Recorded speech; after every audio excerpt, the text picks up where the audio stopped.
Let's bring in our U.S. political analyst, Eric Ham, who's standing by. So, how viable is Comey's defense going to be here, Eric? What do you think?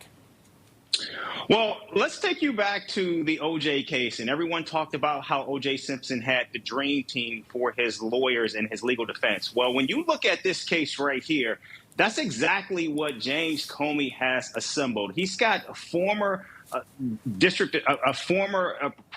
federal prosecutor, Patrick Fitzgerald, who has gone up against governors, the mob, and even fellow people within the government. He actually put former Vice President Dick Cheney's chief of staff, Scooter Libby, in prison. And that's who is defending him. And so today was pretty explosive in the sense that what we're seeing from James Comey's lawyers is not only are they asking for a hearing on how this case was actually brought, but they are actually targeting Donald Trump's attorney, who his handpicked person who will be trying this case, to suggest that somehow this was all politically motivated. And so James Comey today, during this arraignment, he waived the reading of that arraignment. He pled not guilty. And in the Eastern District in Virginia, this is considered the rocket docket, where these cases move very, very quickly. In fact, the judge wanted to actually start this trial in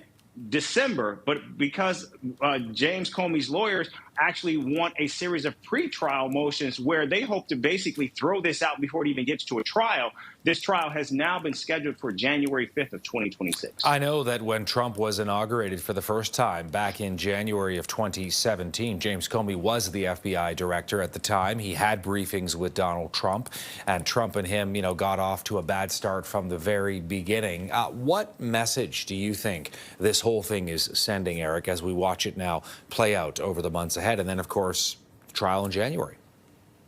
Well, President Trump has already given the game away, making clear that he wanted to see many of his enemies prosecuted. And quite frankly, we know that, and just to give some context, the president, as well as the Department of Justice, they wanted the FBI to actually handcuff and arrest James Comey. When the field agent actually refused to do that, he was actually fired by Kash Patel. In addition to that, we know that the president has already fired a number of people within the Department of Justice for refusing to bring charges against not only James Comey, but also New York Attorney General Letitia James. So we're seeing here that there is this growing concern that the president is weaponizing the Department of Justice, and that is what we're going to see in many of these pretrial motions from the Comey defense team before this even gets to a trial. All right, let's pivot, if we can, to what's going on in Chicago. And, sort of here we go again. It started in Los Angeles and Washington and Memphis and now in Chicago, where the president is federalizing National Guard troops from Texas,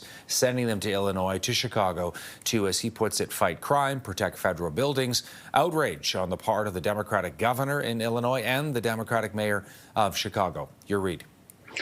Yeah, this is actually becoming increasingly more intense day by day. We know that already the mayor of Chicago has signed an executive order basically making any city property, any city affiliated buildings and things like that, no-go zones for ICE agents, which means they will not get assistance from police or from city officials in any way, shape, or form. In addition to that, we are seeing that a number of businesses in and throughout the city of Chicago are refusing ICE agents from coming in to even have lunch or use restrooms or anything like that.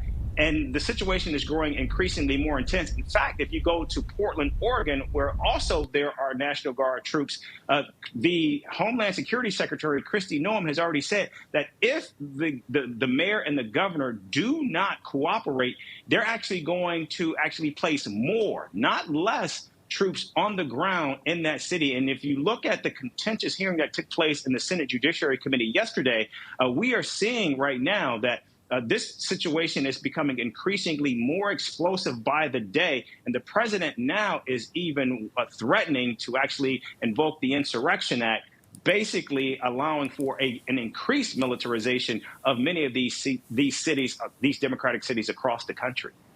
Eric Ham with his read. Good to see you, Eric, as always. Thanks for this. Thank you.